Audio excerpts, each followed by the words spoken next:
Hi, Mrs. Mills here. Are you guys going bananas during quarantine? We are too. We thought we would put on a really simple science demonstration showing you how you can and why you can extract banana DNA using some really simple ingredients that you could probably find at home. Ready, girls? Yeah.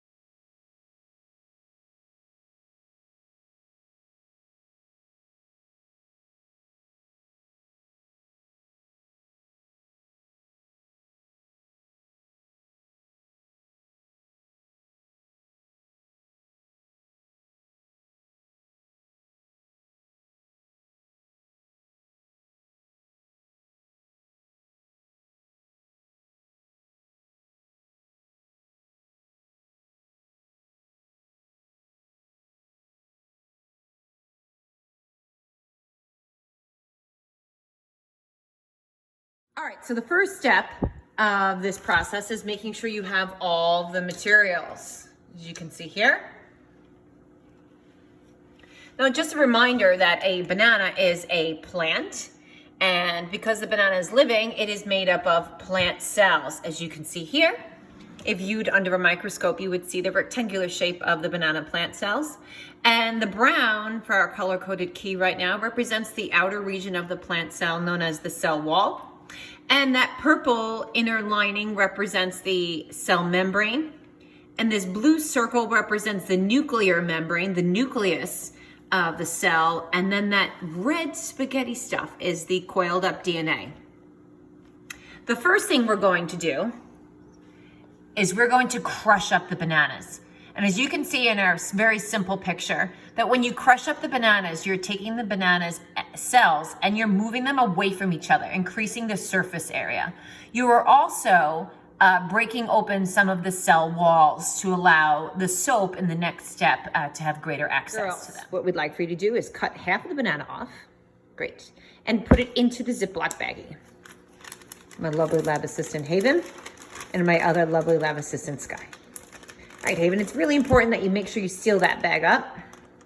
Or else the banana will go flying. Yep, and we don't want that. Very messy kitchen. All right, and then you're going to smash that banana up. Oh, stop. Well, go for it.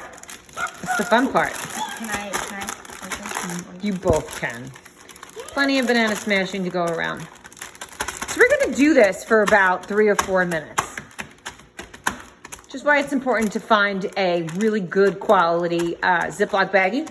I had to find an old one in the freezer that we used to store cookies that we reuse from time to time because I didn't have any more Ziploc baggies in the house. So I gave it a rinse. So I encourage you, if you don't have any Ziploc baggies, to kind of just be creative and look for an old bread bag or... Maybe plastic bag you just have hanging around your house. Yep, but most people like us probably don't have very many plastic bags in the house.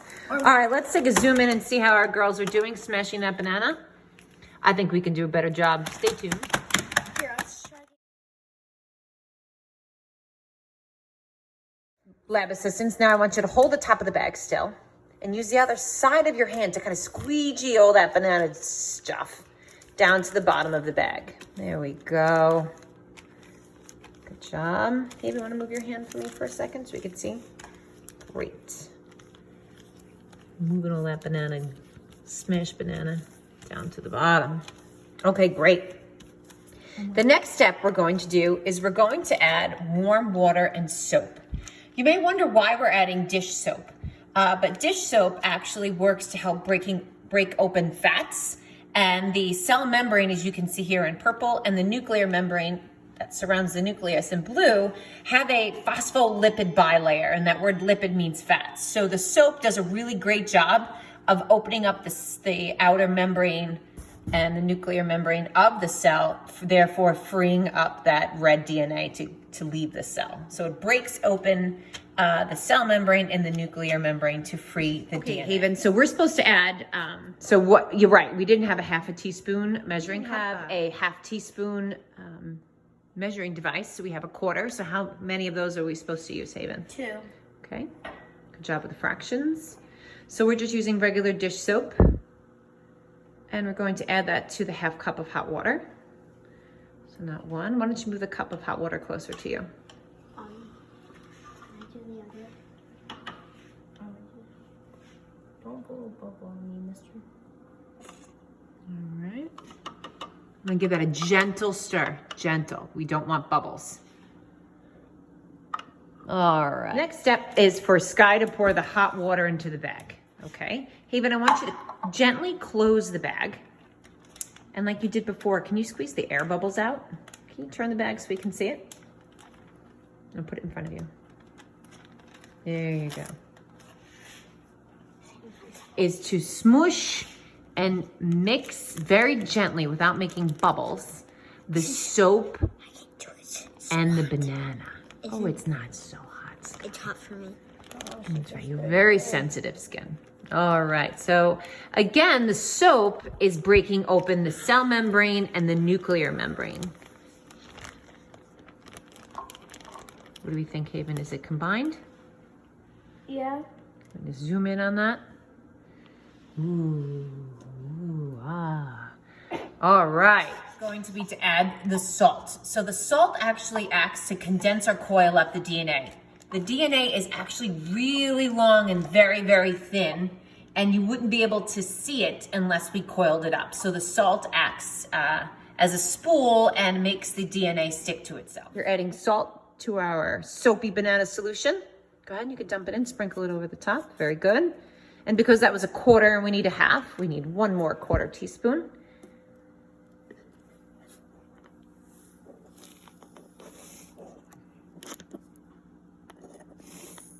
The suspense is killing us, I know. There you go, good job. Go ahead, Sky, work your magic. All right, so again, we want to seal up that bag like we did before. I want to eat this. So again, we're just going to very gently, without making bubbles, kind of just make sure that the salt is being dissolved in our soapy banana solution. We want to give it a little swirl. So as we're doing that, I just wanted to point out that the next step is going to be to filter our solution. So what I have here is just a coffee filter in a glass. And I want you to know that this is going to help separate the banana cells and its tissue, and then hopefully the DNA and the water and the salt will pour through the filter and go in the cup. So let's set this up.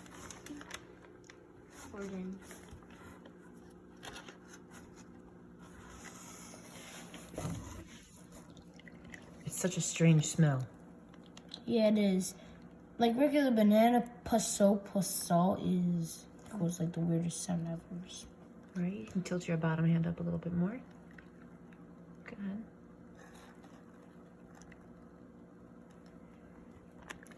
Whoa. Is it all gonna fit, you think? Nah. Not yet. You can do bit by bit. Ooh. That's the last of it. All right, you wanna go rinse that baggie out so we could reuse that? And let's just take a look. So we're gonna let this this ride for a little while. I see my hair tie on there. We're just trying to be somewhat creative here at home and resourceful. So we're gonna let this ride and we'll get back to you in a few.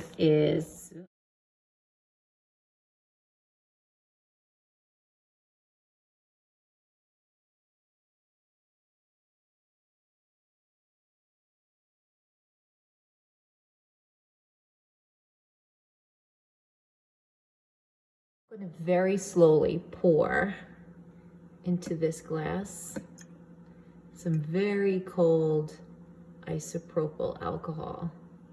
Now, because the alcohol is so cold, it's going to make the banana DNA kind of solidify. And because the alcohol is less dense, it's going to float up on the surface. And you can start to see that cloud. See that cloud right there? That's all the banana DNA condensing together.